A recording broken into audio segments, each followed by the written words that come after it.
It's time for one of the favorite highlights of the year. It's time for Thanksgiving. And how appropriate for the Sunday, we're going to have a psalm of praise and thanksgiving to God. And our divine service is entitled Thanks and Praise. And our word is from Psalm 136 verses 1 and 25 to 26.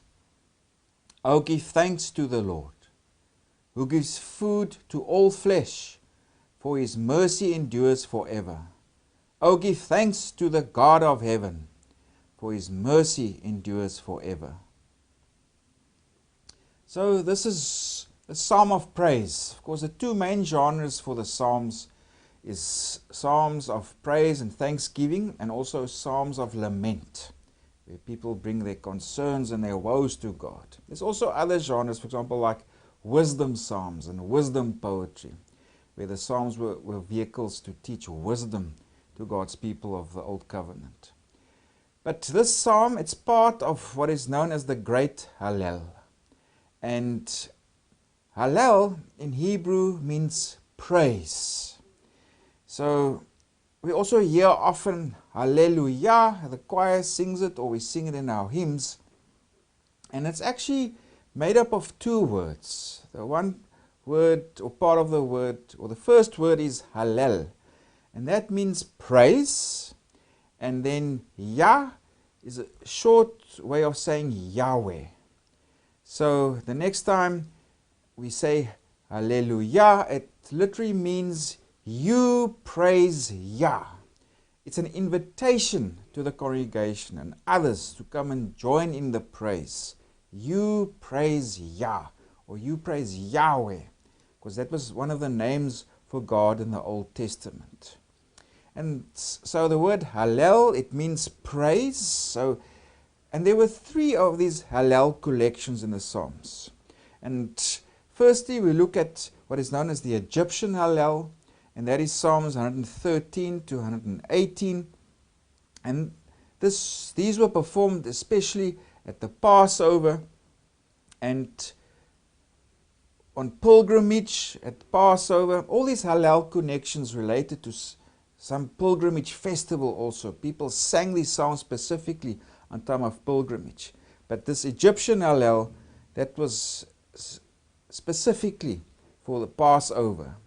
And then the Great Hallel, that is Psalms 120 to 136. That's where also our psalm comes from. And then there's also the concluding Hallel, and that is Psalms 146 to 150. And these psalms were also incorporated into the daily prayers of the synagogue that happened after the destruction of Jerusalem in 70 AD. So, Psalm 136, this is the last of the great Hallel psalms. And this was also associated with Passover. So, if we look at our psalm specifically, there are various portions to it. And the first three verses, it's about thanks. It's a note of thanks and praise that's given to God. And then verses 4 to 9, that's a creation hymn. That's where praise is brought to God for his works of creation. And then in verses 10 to 22, that's a redemption hymn. That celebrates the exodus from Egypt. And then verses 23 to 24, that's also a redemption hymn. There God is praised for his deliverance from enemies. And then comes the creation hymn, which is relevant to our word for the Sunday, where God's goodness as creator is praised because he continually cares for his creatures. Then lastly, verse 26, that's a conclusion. Again, there's a note of thanks as we find it in verses 1 to 3. So those are the various portions of the psalm. Creation hymns, redemption hymns, and the beginning and the conclusion, that is a note of thanksgiving.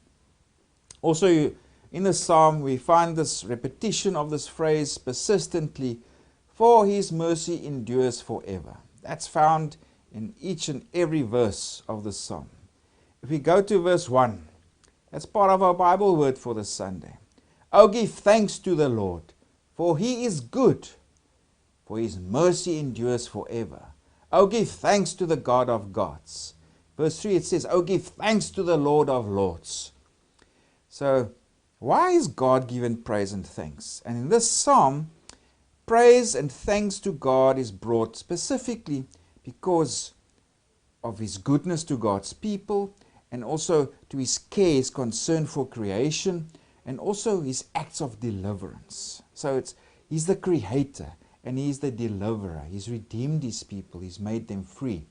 That's why this acclamation or encouragement to bring praise to God. So the psalm continues. It brings thanks to God for His works of creation, about His deliverance from Egypt and from enemies. Then again, if we now come to verse 25, it's about God being the good Creator. He cares for His creation. Verse 25, who gives food to all flesh, for His mercy endures forever. So God's the provider. He cares for His people. He's the Creator who looks after everything He's created. Then the concluding note of thanks. In verse 26 we have, oh, give thanks to the God of heaven. In verses 1 to 3, there God's the God of gods and the Lord of lords. Yea, is the God of heaven, for His mercy endures forever. So, people are encouraged and invited. Come give thanks to God. He is the good Creator who sustains His creation. He delivers His people. He brings them freedom, like it explained in the psalm, from bondage in Egypt. And so, we can also bring praise and thanks to God. Also the Sunday where we have the special service of thanksgiving. Enjoy Thanksgiving and also your preparation and the decorations that you will do in the congregations. And enjoy it until we see each other next time.